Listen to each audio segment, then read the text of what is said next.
บ่ตาวคืนมาทุกวันคืนไอ้คอยทางห่วงหาจนออกพรรษาบ่เห็นหน้าแก้มแดงน้องอยู่เมืองนี่ฝืดเครื่องหัวใจอยากคืนไปยามพอใจแห้งแห้ง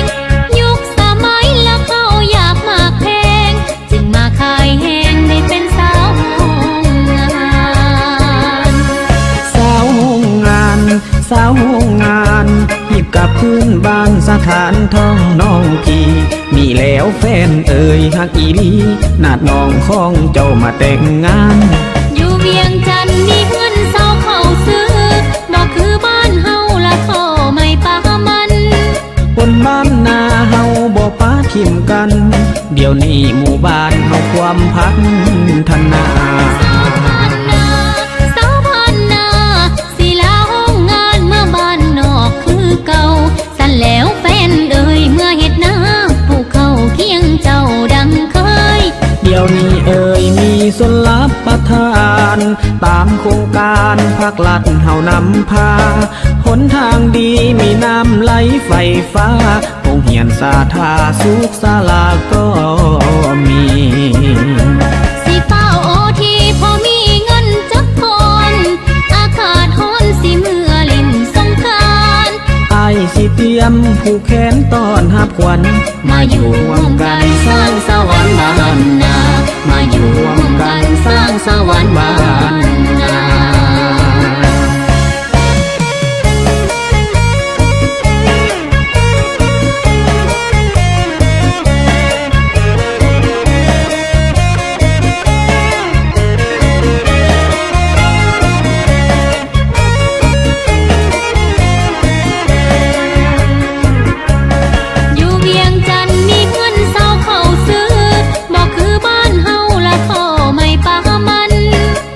บ้านนาเฮาบ่ปาทิมกันเดี๋ยวนี้หมู่บ้านเฮาความพัฒนาสาวพันนาสิลาห้องงานเมื่อบ้านนอกคือเก่าสั่นแล้วแฟนเอ่ยเมื่อเฮ็ดนาผู้เข้าเคียงเจ้าดังเคยเดี๋ยวนี้เอ่ยมีส่วนลับประทานตามโครงการภาครัฐเฮานำพาหนทางดีมีน้ำไหลไฟฟ้าโรงเรียนสาธาสุขศาลาก็มีสิเป้าโอทีพอมีเงินจักคนอากาศร้อนสิเมื่อเล่นสงกรานต์ไอ้สิเตรียมผูกแขนต้อนรับขวัญมาอยู่ร่วมกันสร้างสวรรค์บ้านนามาอยู่ร่วมกันสร้างสวรรค์บ้านนา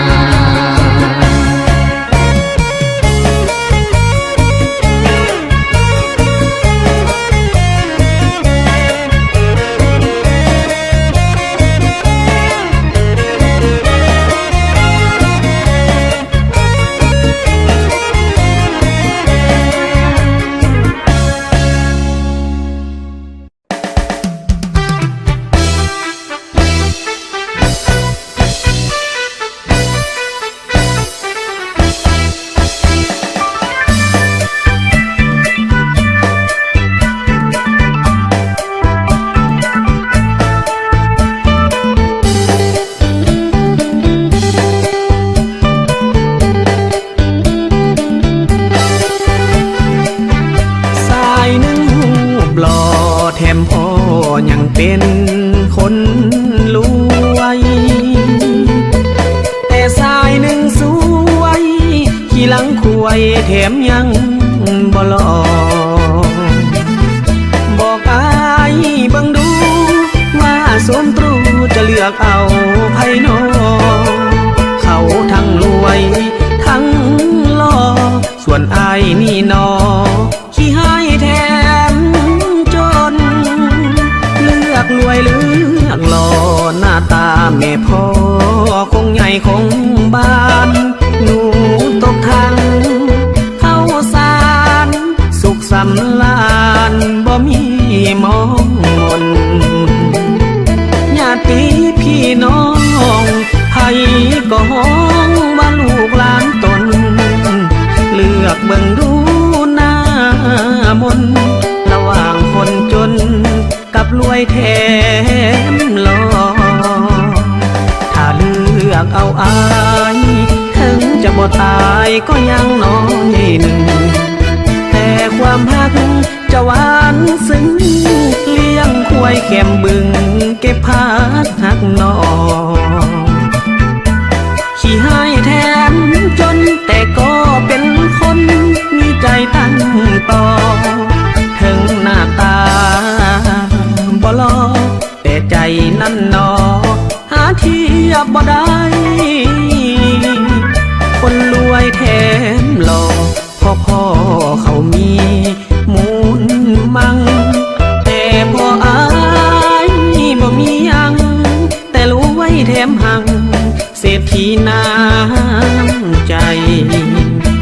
อยากกินอีหยังก็ให้น้องสั่งมาเลย3 วัยที่หาให้แต่รวยน้ำใจจนรวยสำใดก็ตายเหมือนกัน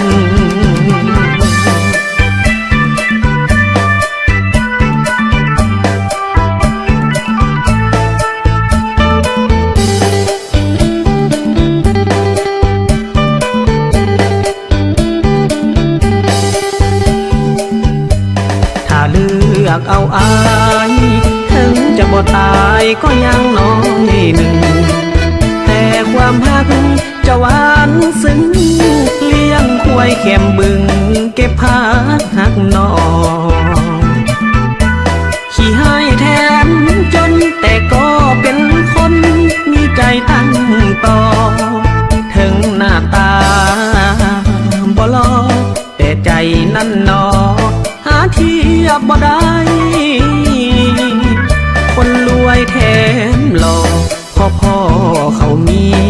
มูลมังแต่พออายบ่มียังแต่รวยแถมหังเศรษฐีน้ำใจอยากกินอีหยังก็ให้น้องสั่งมาเลย3 วัยที่หาให้แต่รวยน้ำใจจนรวยสำใดก็ตายเหมือนกัน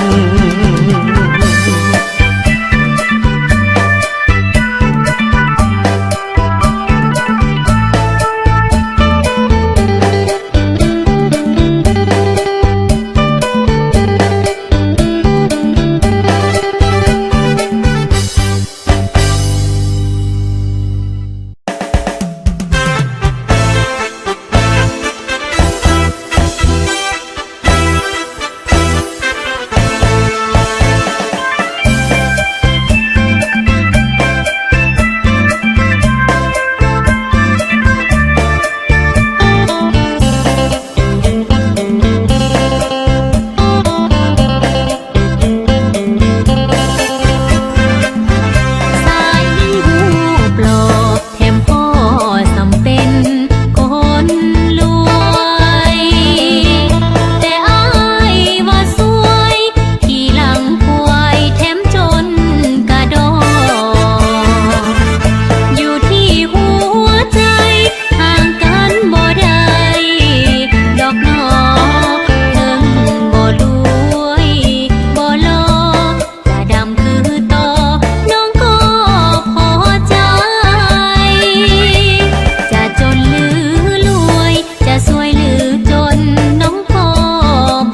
ญ่ขึ้นมาก็ทำนาปลูกเขานับว่าบุญหลายสายยาวมาพบสาวผู้งามยอดสูงสาวบ้านนาก็ค้าขายเลี้ยงหมูพบคนเจ้าสู้หนุ่มผู้เข้าตาอายไปสีเข้ามาทำลายเหลือเกลือเป็ดเกลือไก่ถ้าหากว่าน้องสนใจทำอายจงให้เบอร์โทรสีเขาหลายๆจะซื้อหำไปเลี้ยงหมูหากอายเจ้าสู้สิปล่อยให้หมูไปกินหำอายมีหำหลายเป่าแถมมีข้าวหลายศอกจะมอบให้น้องคนเดียวถ้าได้เป็นแฟนสมใจอย่ามาติดทาแรงเว้าไปสิเขาบ่เอาหำปล่อยให้หมูดิ้นตายหักจริงเด้อน้องมีเนื้อทองของอายขายข้าวนาได้จะไปสู่ขอเคียงคู่อายเป็นลูกสาวนายังขาดผู้ค้ามาดำนาปลูกข้าวเห็นดีบ่น้องสาวมาปลูกข้าวเอาหำเลี้ยงหมูฟังข้อเสนอน้องนี่สนใจอยู่หนุ่มผู้เข้าสาวเลี้ยงหมูอยู่คู่กันตลอดไป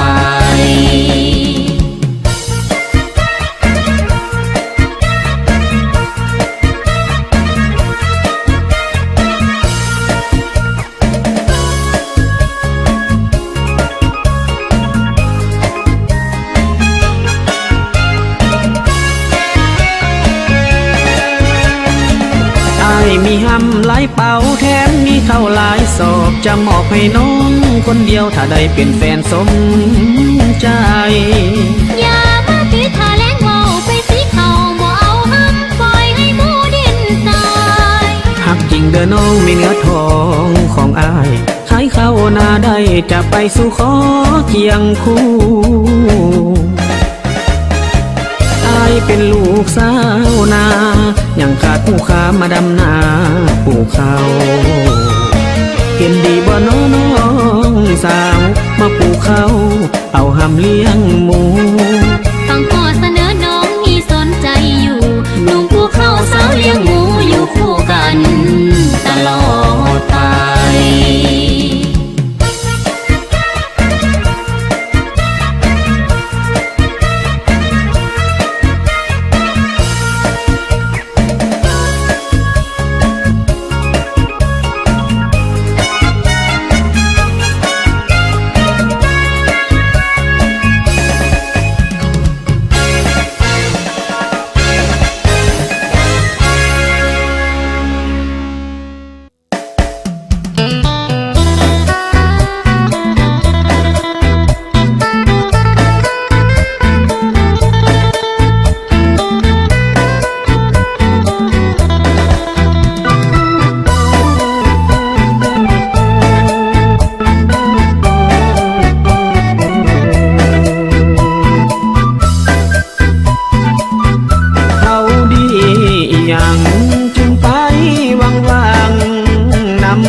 เจ้าจึงไป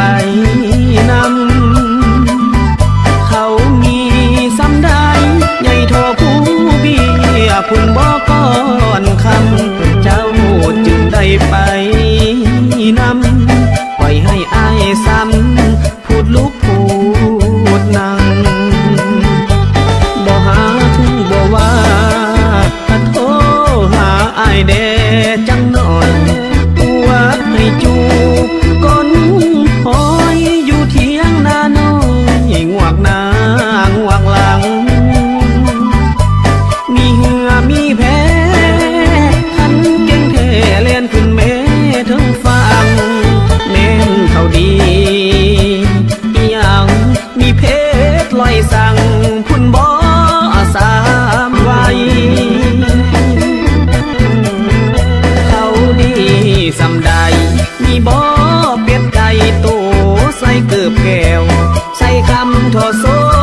นใด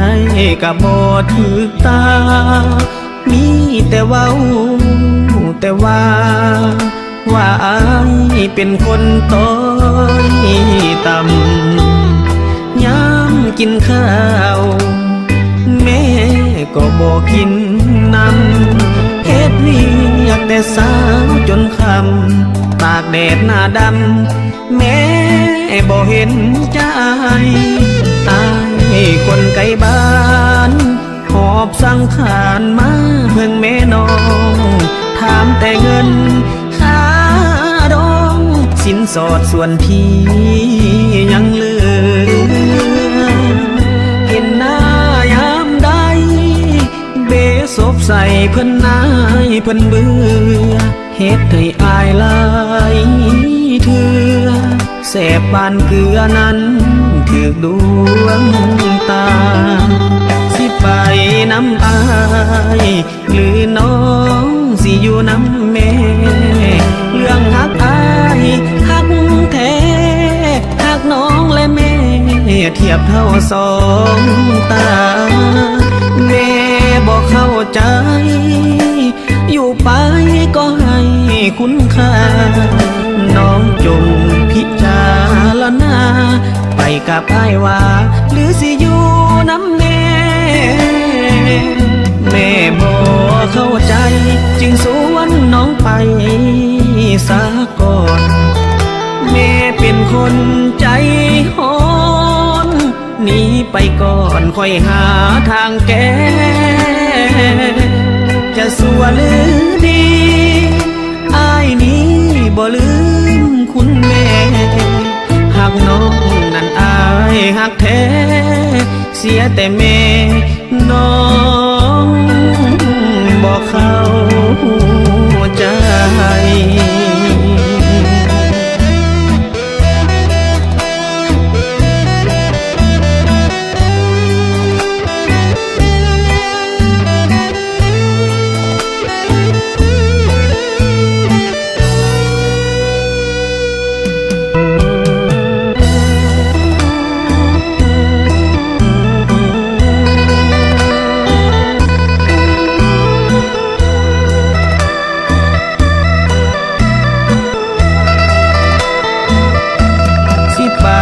น้ำอายหรือน้องสิอยู่น้ำแม่เรื่องฮักอายฮักแท้ฮักน้องและแม่เทียบเท่าสองตาแม่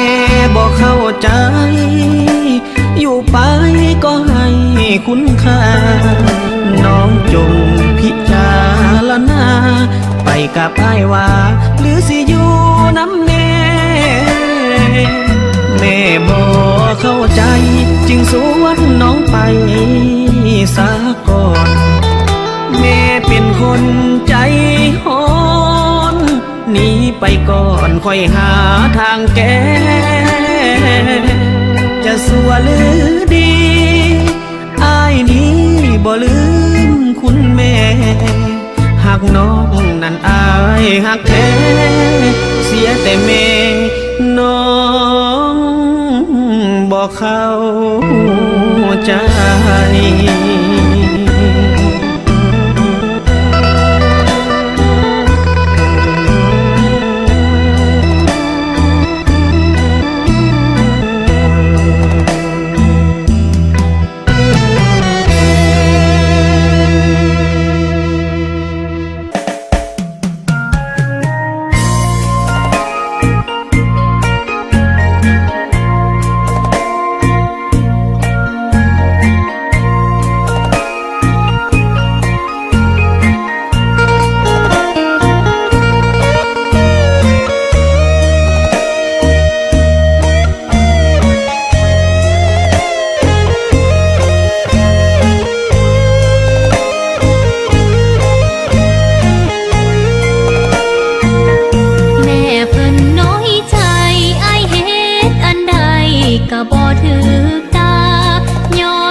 ได้กิน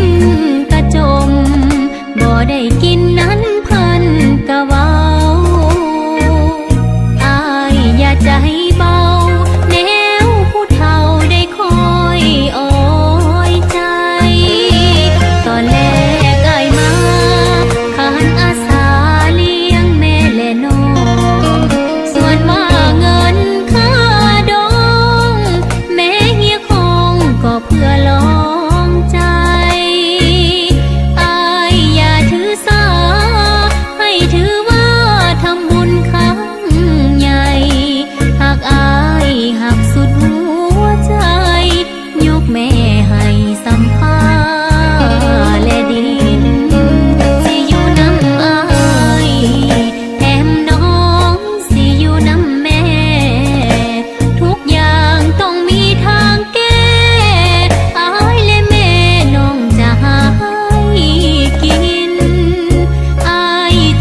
สงสารคนดีแม่ห้างกว่านี้ป้าน้องไปปล่อยลูกคำควรห้องให้พี่น้องไก่ไก่นินทาว่าควันว่าไปมีจอยไปมีเมียน้อยไปน้องเมื่อนวลสุดแสนสงสารจอมขวัญ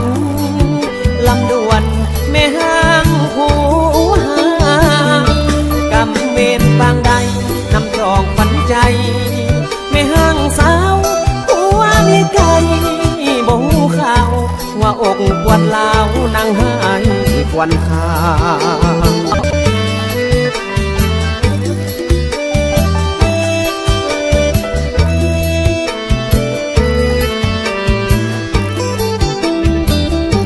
สงสารคนดีแม่ห้างกว่านี้ป้าน้องไป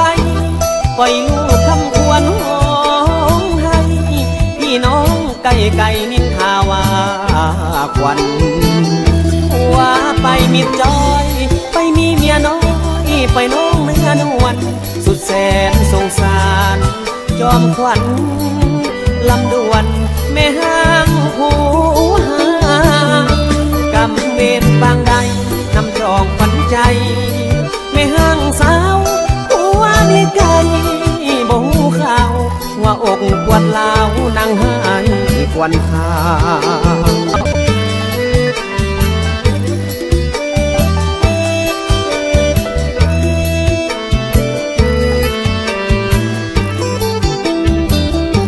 สงสารคนดีแม่ห้างกว่านี้ป้าน้องไปปล่อยลูกคำควรห้องให้พี่น้องไก่ไก่นินทาว่าควันว่าไปมีจอยไปมีเมียน้อ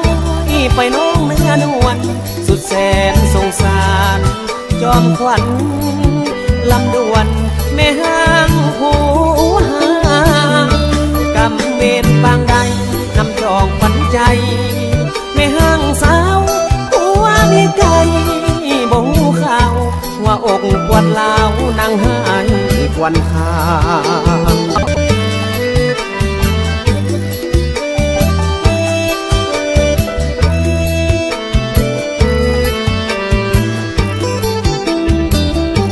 สงสารคนดีแม่ห้างกว่านี้ป้าน้องไปปล่อยลูกคำควรห้องให้พี่น้องไก่ไก่นินทาว่าควันว่าไปมีจอยไปมีเมียน้อยไปน้องเมื่อนวลสุดแสนสงสารจอมขวัญลำดวนแม่ห้างหูหากำเวรบางใดนำจองฝันใจแม่ห้างสาว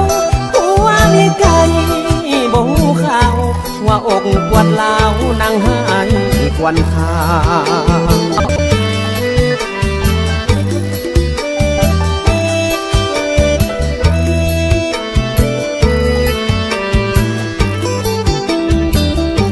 สงสารคนดีแม่ห้างกว่านี้ป้าน้องไป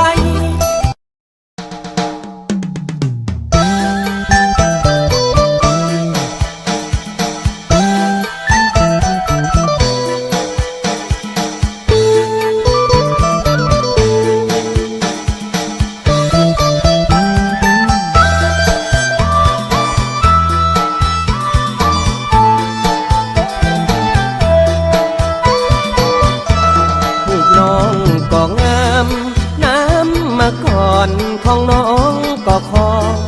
อายได้ไปพบน้องสมปองสาวสานาคามบ้านโพนสว่างที่พาหาดพบสาวพลงามสาวนาสมบูรณ์นงลามสาวงามบ้านแสนเจริญนาแกบนามอยพบสาวน้อยอยู่บ้านนาดีโนนหัวสร้างนั้นมีลาสีนำกวนคนดีไอเห็นจนเคินหน้าเดือดไว้ตาวคิดฮอดสาว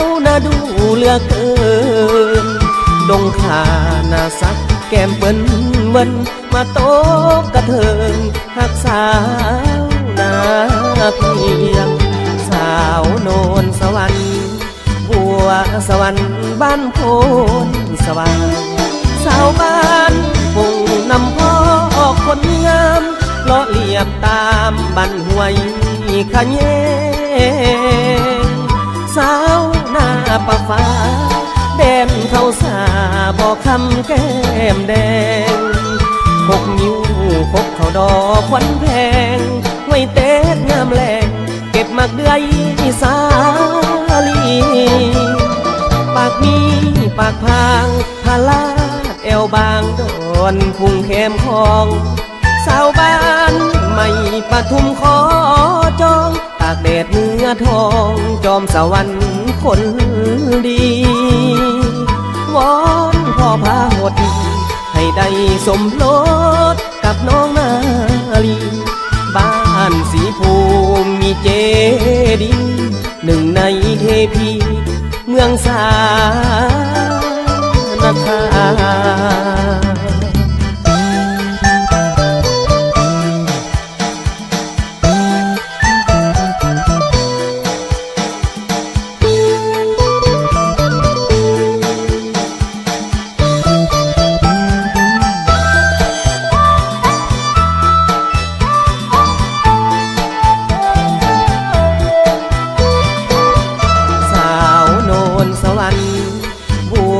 สวรรค์บ้านโพนสว่างสาวบ้านปุ่งนำพ่อคนงามเลาะเลียบตามบันห้วยขะแยงสาวหน้าปะฟ้าแดนเขาสาบอกคำแก้มแดงพกนิ้วพกเขาดอกควันแพงไว้เต้นงามแรงเก็บมักเดือยสาลีปากมีปากพางพาลาดแอวบางดอนพุงแคมคองสาวบ้านไม่ปทุมขอจองตากแดดเนื้อทองจอมสวรรค์คนดีวอนพ่อพาหดให้ได้สมรสกับน้องนาลีบ้านสีภูมิมีเจดีย์หนึ่งในเทพีเมืองสานคา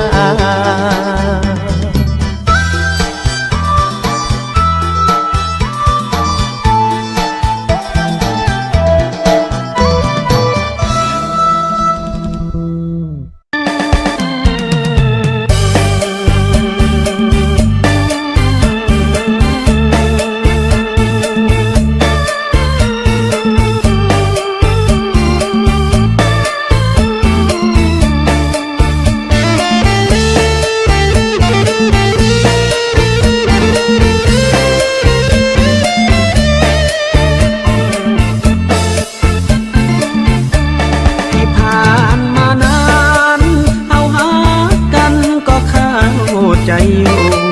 เป็นแฟนกันไผไผก็ไปมาหาสู่หมู่คู่ก็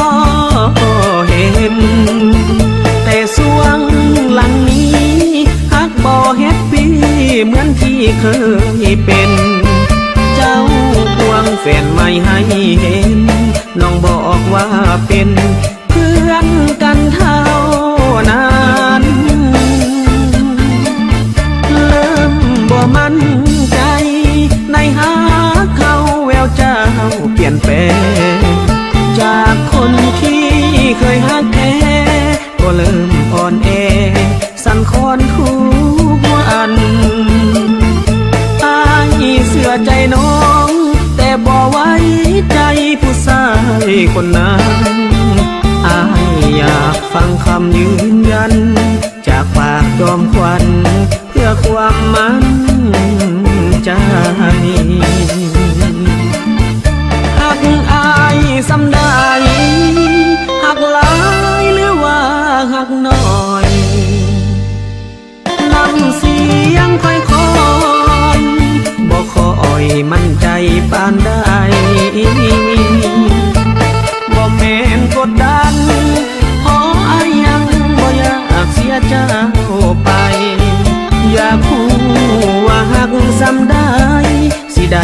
ยมใจหาคำอำลาพิสูจน์ให้เห็นว่าน้องยังเป็นคนดีของอายบอกขอ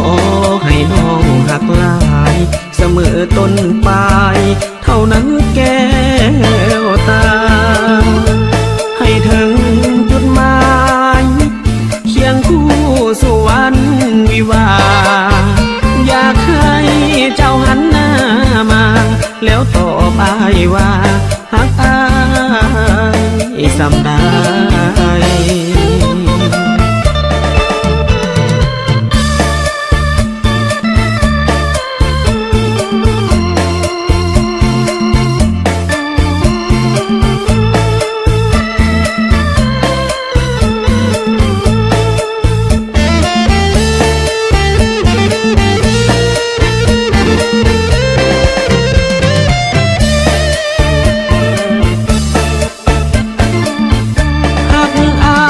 สำได้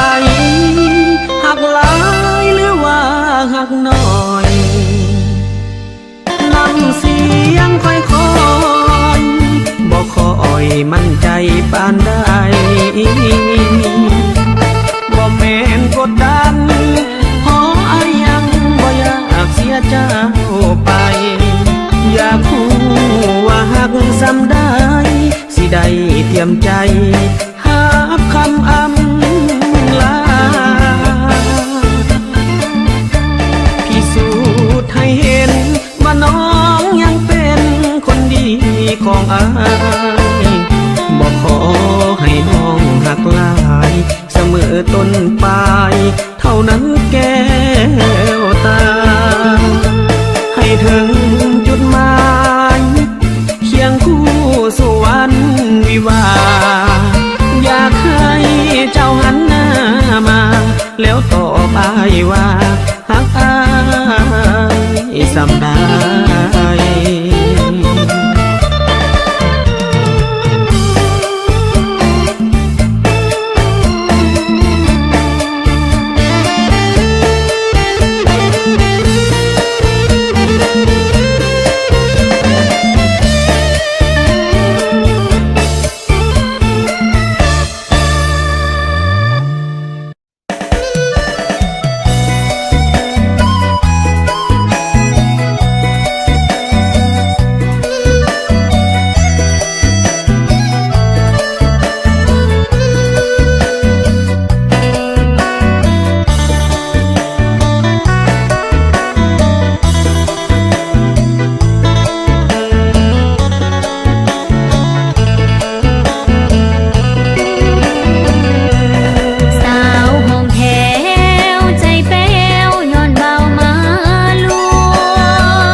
อยู่กลางเมืองหลวงป่าปูนขาดคนเห็น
เสียงขวางดินเด่นนอลัน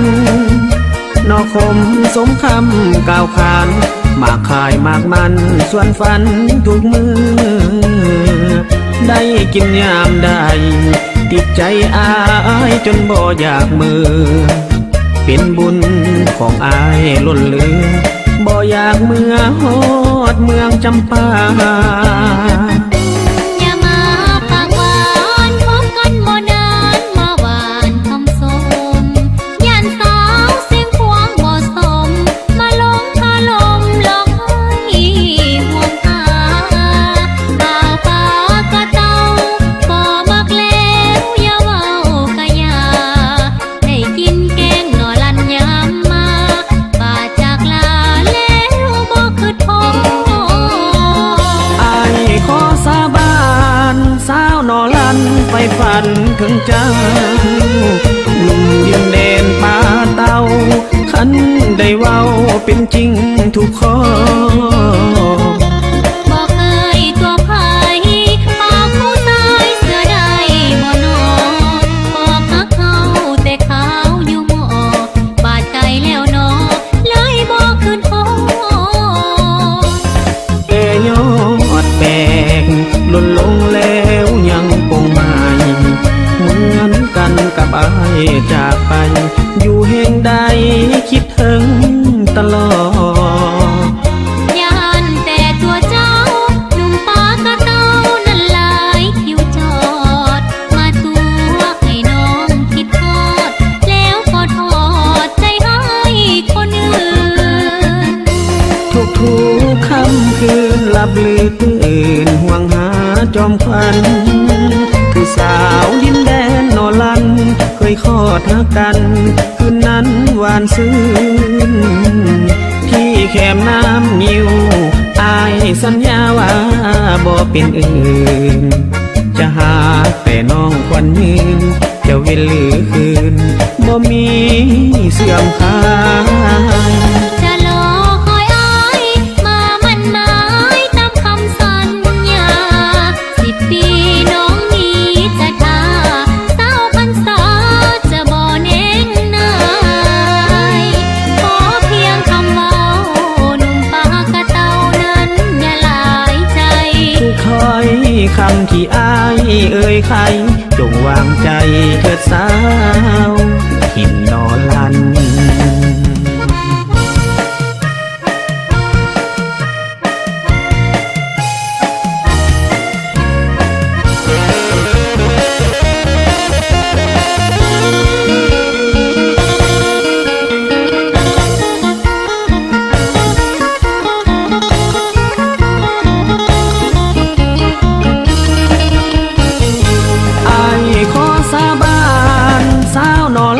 ไปฝันถึงเจ้าหนุ่มดินแดนป่าเต้าขันได้เว้าเป็นจริงทุกข้อบอกเคยตัวไผ่ปากผู้ตายเสือใดบ่นอบอกฮักเขาแต่ขาวอยู่หมอบาดใจแล้วนอเลยบอกคืนพอยอดแบกหล่นลงแล้วยังคงไม่เหมือนกันกับอายจากไปอยู่แห่งใดคิดถึงตลอดย่านแต่ตัวเจ้าหนุ่มปากะเต้านั้นหลายคิวจอดมาตัวให้น้องคิดทอดแล้วก็ทอดใจให้คนอื่นทุกค่ำคืนหลับลือตื่นห่วงหาจอมขวัญคือสาวดินแดนนอลันเคยขอทักกันคืนนั้นหวานซื่นที่แคมน้ำนิ้วอายสัญญาว่าบ่เป็นอื่นจะหาแต่น้องควันยืนจะเวลหรือคืนบ่มีเสื่อมคลายจะรอคอยอายมามันหมายตามคำสัญญา10 ปีน้องนี้จะท่าสาวพรรษาจะบ่เน้นนายขอเพียงคำเว้าหนุ่มปากะเต้านั้นอย่าหลายใจทุกถ้อยคำ ใครจงวางใจเถิดสาวถิ่นนอนลัน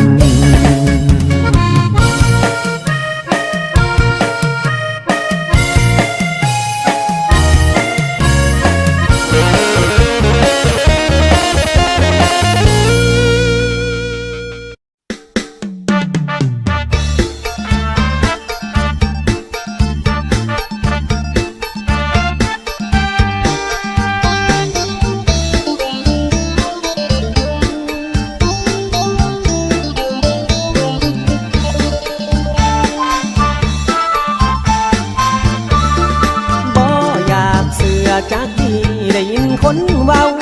งามคือเจ้าเป็นแม่ห้างผัวป่าคือมาโง่ผู้เป็นผัวเจ้าโคตรสามาปะละเมียคนงามได้จังใด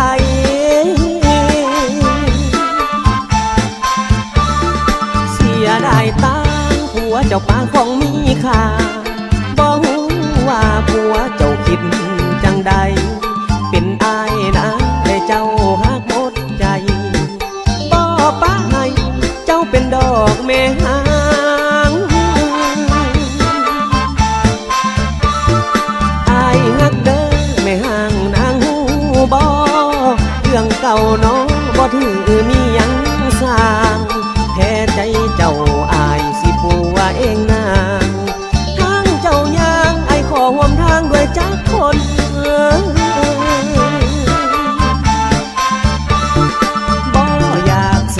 จากดีได้ยินคนเว้าเจ้าห้างเศร้าตัดขาดกับผัวมาดนเบิ่งบ่ออกเจ้างามกว่าหญิงหลายคนผู้มาดนบ่ปล่อยให้เจ้าลอยนวลคอยหูแต่ดนบ่ปล่อยให้เจ้าลอยนวล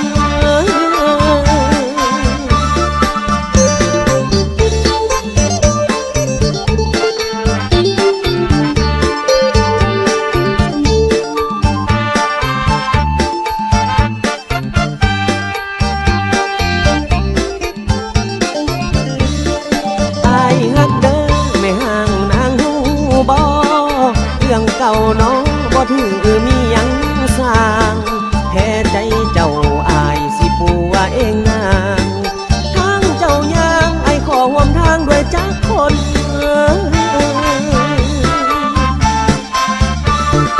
บ่อยากเสือจากดีได้ยินคนเว้าเจ้าห้างเศร้าตัดขาดกับผัวมาดนเบิ่งบ่ออกเจ้างามกว่าหญิงหลายคนผู้มาดนบ่ปล่อยให้เจ้าลอยนวลคอยหูแต่ดนบ่ปล่อยให้เจ้าลอยนวล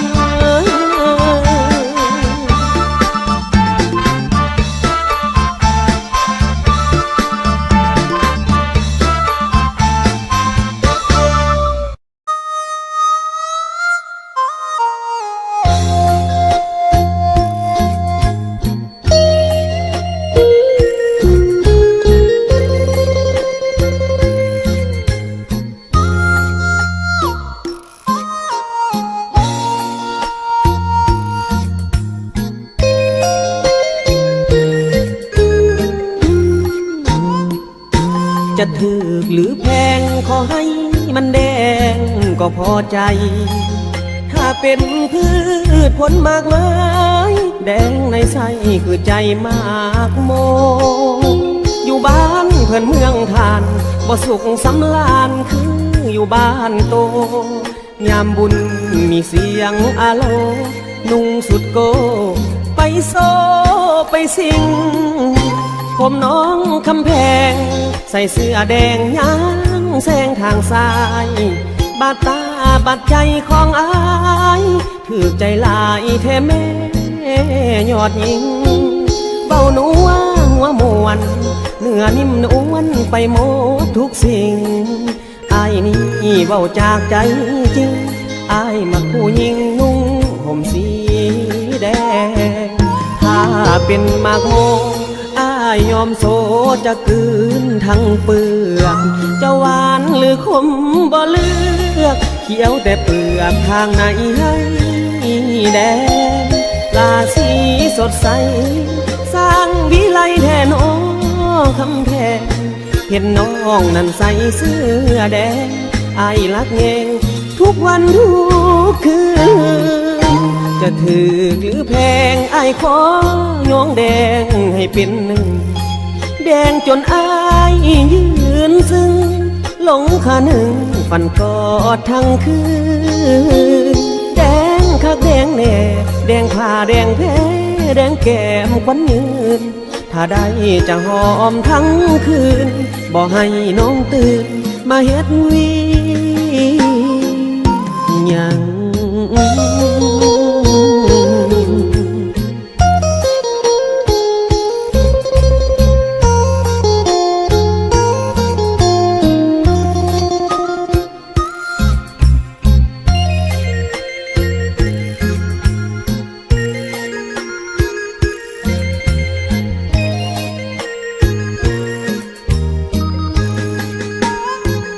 ถ้าเป็นหมากโม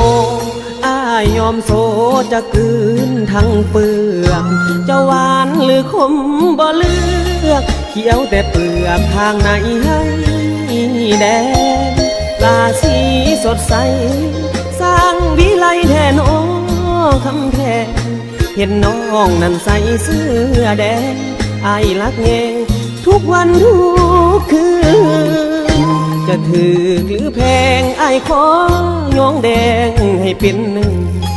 แดงจนอายยืนซึ้งหลงขาหนึ่งฝันกอดทั้งคืนแดงคักแดงแน่แดงผ้าแดงแพ้แดงแก้มควันยืนถ้าได้จะหอมทั้งคืนบ่ให้น้องตื่นมาเฮ็ดวีหยัง